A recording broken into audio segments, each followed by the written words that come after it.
Jadi Kiai Zulfa, nanti ketika panjenengan masuk ke lingkungan Tribakti, bertemu dengan mahasiswa Tribakti, bahkan di acara ini ada yang mendekati panjenengan, mencium tangan panjenengan, salaman dengan panjenengan, jangan kaget. Ini bukan satu bentuk penyembahan untuk panjenengan. Mereka tahu bahwa ini adalah bentuk daripada penghormatan seorang murid kepada seorang yang alim.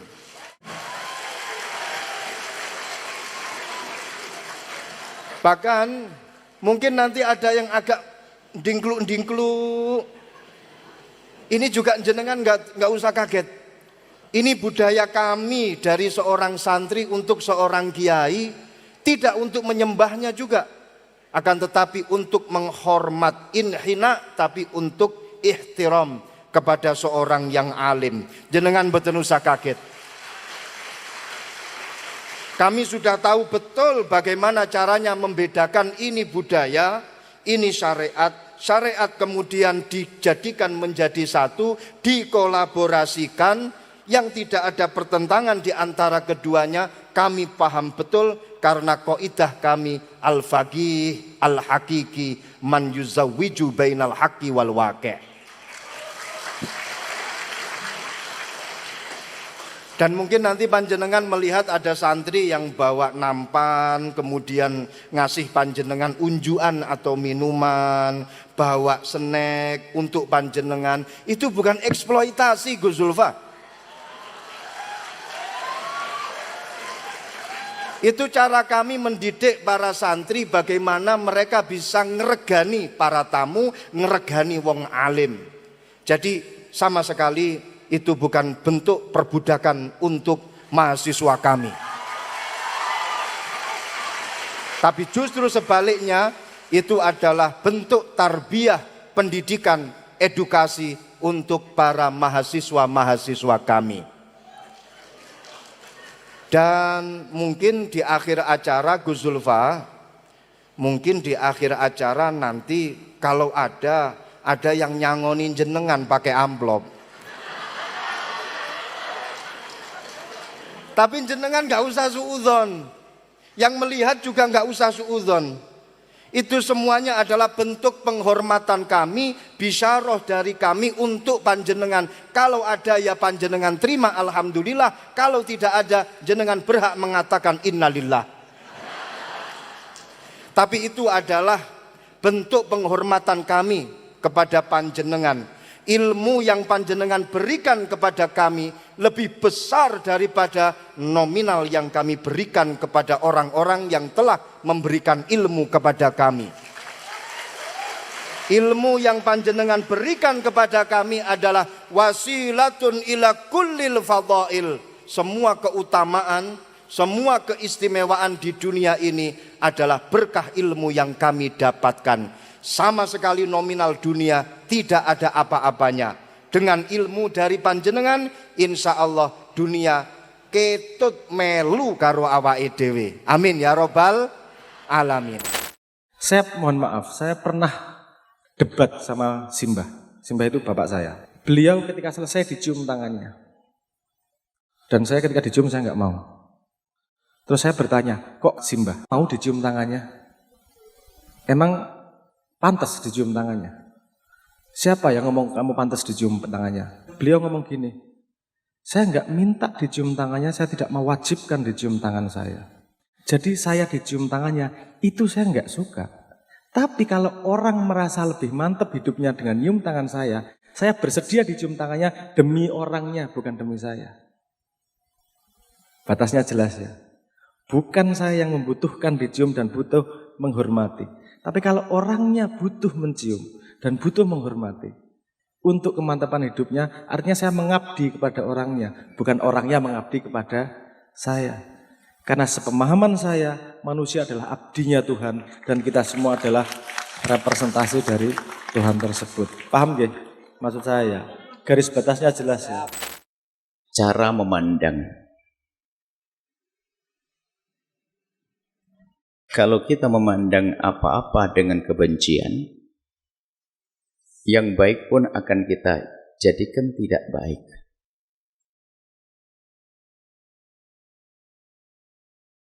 Ini adalah permasalahan cara pandang.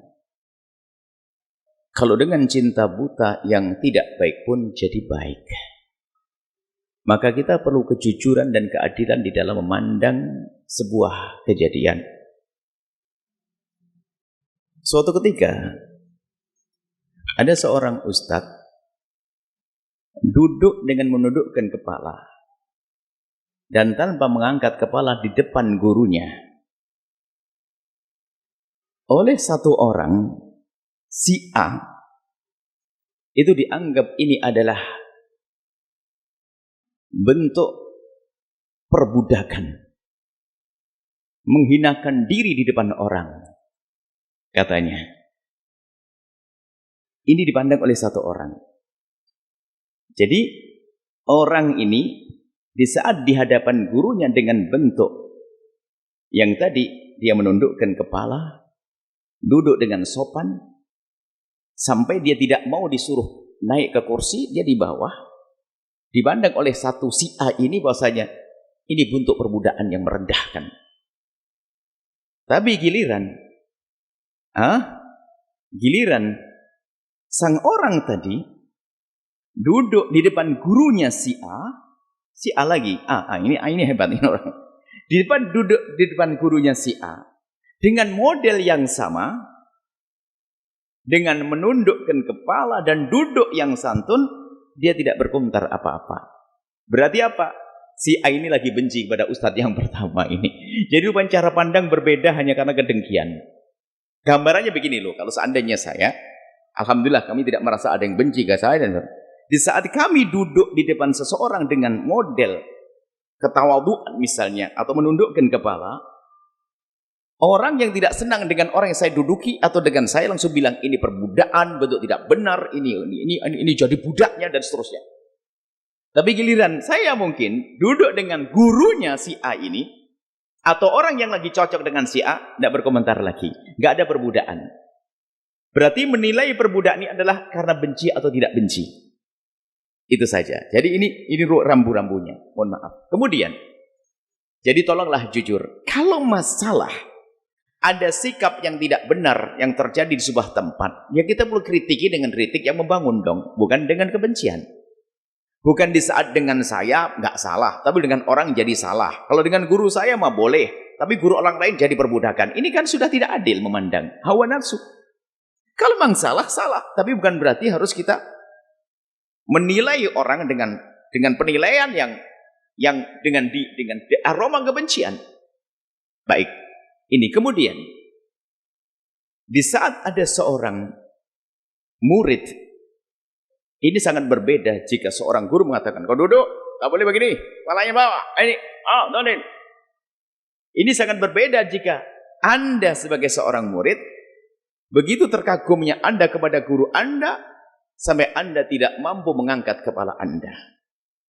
Anda jalan dengan penuh sopan dan santun, lalu duduk dan tidak bergeming. Disuruh mengangkat kepala pun Anda tidak mampu, karena begitu Anda mengagungkan guru Anda. Sehingga tampak semua santri seperti itu. Di saat suruh berdiri tidak. Duduk di sini nggak mau. Ini kemauan seorang santri karena penghormatan. Apakah penghormatan seorang santri kepada gurunya kita anggap sebagai perendahan perbudakan? Itu tidak. Memang itu dia beradab kok. Dan Anda pun melihat itu nilai positif kok. Wajar yang demikian itu. Seorang anak di depan ibundanya, dia sangat menghargai ibundanya. Ya juga pantaslah seorang anak depan ibundanya langsung petentang-petenteng begitu. Bahasanya duduk enggak santun, ya tidak indah. Ini wajar. Jadi seandainya pondok pesantren ada seorang santri yang mohon maaf dengan duduk yang santun, kemudian dia tidak mengangkat kepalanya dengan hormat, itu adalah sah dia. Bukan berarti langsung mengatakan ustadznya gila hormat. Loh, yang menghormat santrinya. Ini sangat berbeda. Cuman di saat ada orang berbuat begitu, kenapa yang disalahkan gurunya? Ini guru memperbudak dan sebagainya. Guru tidak minta seperti itu. Mungkin ada lah ini loh. Ada guru yang minta disanjung-sanjung. Ini babnya beda.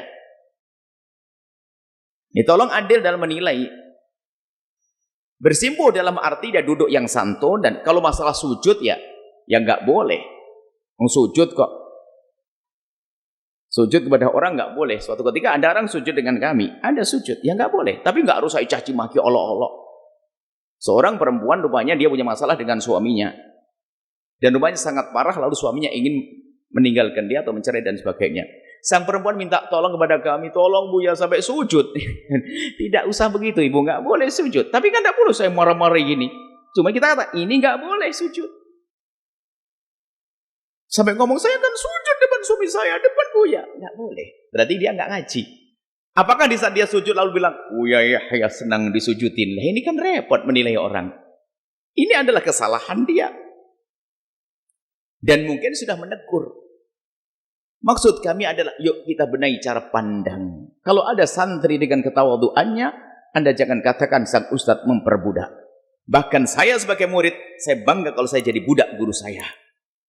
Imam Ali berkata, ana abdu man allamani walau harfan. Aku rela menjadi budak orang yang mengajariku biarpun satu huruf. Mau apa? Ayo. Saya senang kalau saya menjadi budak guru saya. Saya bangga kalau saya menjadi budak guru saya. Saya mengabdi kepada guru saya. Ini kan sebuah kejayaan sebagai seorang santri. Bukan keruntuhan, enggak. Justru kejayaan saya di saat saya bisa memuliakan guru saya. Kalau masalah saya sujud ke guru, ini babnya beda. Jangan disamain, mohon maaf. Ini kadang cara pandang. Di saat saya begitu hormat kepada guru saya, misalnya, itu saya ingin punya prestasi sebagai seorang murid sejati. Tapi jangan salahkan guru saya. Wah, gurunya senang memperbudak murid. Tidak, saya tidak merasa terendahkan kok. Kalau saya menjadi budak Anda yang suka mencaci maki, saya akan merasa terendahkan. Tapi saya merasa jadi budaknya Anda yang mengajari saya, istimewa. Kan beda permasalahannya. Tolonglah pandang yang jujur saja. Jadi permasalahan cara pandang ini kebencian. Hari ini benci sana. Kalau lagi benci semuanya jadi jelek. Kalau benci semuanya jadi jelek. Jadi di pesantren ada satu budaya sopan santun adab. Sampai bahasa sederhananya tuh kalau ada ayamnya kiai masuk kamar tuh nggak berani gusah. Karena apa? Ayamnya kiai, barangkali begitulah. Apakah berlebihan? Nggak bisa dipaksain, memang hormatnya ada kok. Misal, ini adalah masalah penghormatan di dunia pesantren dan sangat diagungkan. Penghormatan itu betul-betul diutamakan. Memperbudak ini babnya beda. Memperbudak adalah kerja rodi, kau kerja nggak dikasih makan, kemudian dipaksa, dihinakan, diinjak-injak, semuanya itu. Kalau seorang santri dia merendah di depan gurunya, kemauan dia itu prestasi. Gimana menurut Anda ada seorang guru lalu saya jadi murid? Depan guru saya ngomong, Pak, gimana Pak kabar baik? Wah ini, tidak beradab ini. Terus Anda pengennya gimana yang suka ngeritik dengan cara yang salah? Tolong tunjukkan kepada saya cara paling benar di saat saya berhadapan dengan guru saya yang sangat baik dengan saya, Pak. Anda yang suka mengkritik gaya-gaya di pesantren misalnya, tunjukkan apa? Saya petentang-petenteng? Tolak pinggang? Atau saya mengizinkan saya duduk di hadapan guru saya di atas kursi, saya duduk di bawah. Karena saya nggak merasa pantas duduk sejajar dengan guru saya. Apakah ini sebuah tidak? Saya tidak merasa. Dan saya bangga dengan itu. Prestasi bagi saya. Boleh Anda berkata setelah ini budaknya para guru. Enggak, saya tidak merasa terhinakan. Bahkan saya bangga kalau saya bisa mengabdi kepada guru saya. Dan terang di sini ada di pondok pesantren. Di pondok pesantren penghormatan itu luar biasa. Sebab ilmu diambil dengan ketawaduan, tidak dengan kesombongan. Kalau ilmu diambil dengan kesombongan, biarpun inter nanti jadinya Abu Jahal. Ulama su. Ilmu dengan adab. Lihat baca kitab Ta'lim Muta'allim Syekh Zarnuji menjelaskan. Di pesantren rata belajar ilmu adab, ilmu akhlak. Terus dari sisi mana? Apa yang disalahkan? Apa yang salah dari adabnya seorang santri? Kalau masalah pelanggaran syariat, ada beradab kepada guru sampai melanggar syariat, sampai sujud dan sebagainya, ya tinggal ditegur saja. Tapi beradabnya adalah diharap caranya yang salah itu saja. Bukan langsung pesantren, perbudakan dan sebagainya. Masya Allah. Tolong jangan biasa mandang dengan benci terlebih dahulu. Jangan biasa benci, selamat tinggal dengan kebencian dan kedengkian. Iri, benci. Tidak akan membangun keindahan dalam hidup kebersamaan. Itu saja. Jadi adab tetap diutamakan. dalam di dunia pesantren khususnya, Masya Allah. Berikut ini akan saya sampaikan dalil-dalil dasar-dasar pendekatan Islam, literatur Islam, tradisi-tradisi pesantren, para santri terhadap para kiainya. Pertama, yaitu mencium tangan kiai. Al-Imam Nawawi mendiskusikan dalam kitab Fatawal Imam An-Nawawi, terbitan Darul Fikr, halaman 50-51.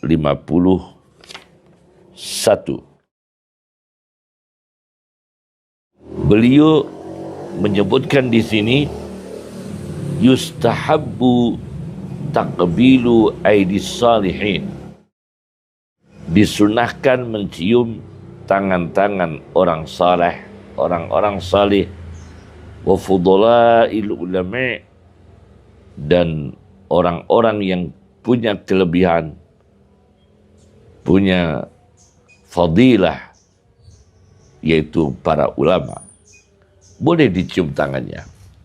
Dan disunahkan, yang mensunahkan adalah Al-Imam An-Nawawi, seorang ulama pakar hadis, pakar fikih, dan diakui reputasi keulamaannya dalam sejarah Islam sampai sekarang, insya Allah sampai ila yaumil qiyamah. Nah, kemudian ditulis lagi oleh Muhammad Yusuf Al-Kandahlawi dalam kitabnya Hayatus Sahabah di jilid 2 halaman 596 diceritakan Zaid bin Sabit mengendarai kendaraan hewan. Abdullah bin Abbas memegang sanggurdi yang dinaiki oleh seorang ulama, Zaid bin Sabit radhiyallahu anhum. Zaid bin Sabit, Abdullah dan Abbas bertabarruk terhadap para ulama, bertabarruk terhadap Zaid bin Sabit. Kemudian Zaid bin Sabit ini mencegahnya. Tapi Abdullah bin Abbas mengatakan, hakada umirna an naf'ala bi ulama'ina wa kubara'ina. Demikianlah kita diperintahkan terhadap para ulama kita, para sesepuh-sesepuh ulama besar kita, para kiai kita. Sudah jelas real membawa keberkahan. Ulama-ulama, para kiai pesantren, mereka berkontribusi untuk memfaqihkan umat siang malam, dan ini wajib kita muliakan, bukan malah dihina atau dilecehkan atau di-framing dengan framing yang sangat menyakitkan umat Islam. Kemudian Abdullah bin Abbas dibalas oleh Zaid bin Sabit, dicium tangannya. Hakada umirna an naf'ala bi ahli baiti nabiyina. Seperti inilah kita juga diperintahkan bersikap dengan keluarga Nabi Muhammad SAW. Karena Abdullah bin Abbas ini sepupu Rasulullah SAW, juga seorang ulama. Jadi takbilul yadi, mencium tangan para kiai, para ulama, para orang salih, itu memang menjadi sunnah para sahabat yang jelas direkomendasikan oleh Rasulullah SAW untuk kita ikuti. Kemudian saya baca lagi di dalam sebuah kitab, Siyaru A'lamin Nubala. Ini karya Ad-Dhahabi, murid dari Ibnu Taimiyah. Siyaru A'lamin Nubala. Di jilid 10. Jilid 10 halaman 299. Ketika Imam Muslim yang memiliki Sahih Muslim berjumpa dengan Imam Bukhari yang mempunyai kitab Sahihul Bukhari, apa yang dikatakan oleh Imam Muslim? Da'ni uqabbil rijlaika ya ustadz al-ustazin. Biarkan kami, tinggalkan kami, biarkan kami mencium kedua kakimu, wahai Imam Bukhari, wahai gurunya para guru. Wa sayyidal muhaddisin, dan pemimpin para ahli hadis. Wa tabibul hadis fi ilalih, dan dokternya hadis dalam patologi hadis. yakni penyakit-penyakit sanad, penyakit-penyakit matnul hadis yang yakni ada maudhu'nya, ada palsunya, ada dhaifnya, ada mungkarnya, ada terbaliknya. Ini pakarnya patologi hadis adalah Imam Bukhari. Wa tabibul hadis fi ilalih. Jadi Imam Muslim saja, tokoh ahli sunnah wal jamaah, minta diizinkan Imam Bukhari untuk mencium kedua kakinya. Ini bukan mengkultus. Dan ini bukan berarti feodalisme. Bukan. Tapi ini bentuk ikram. Maka di pesantren tidak sampai santri mencium kakinya kiai. Tapi kalau kemudian dengan rasa hormat mencium, itu memang suatu perlakuan santri kepada kiai itu yang sangat bersih dan santun dan beradab dan berkah, real, fakta, ya.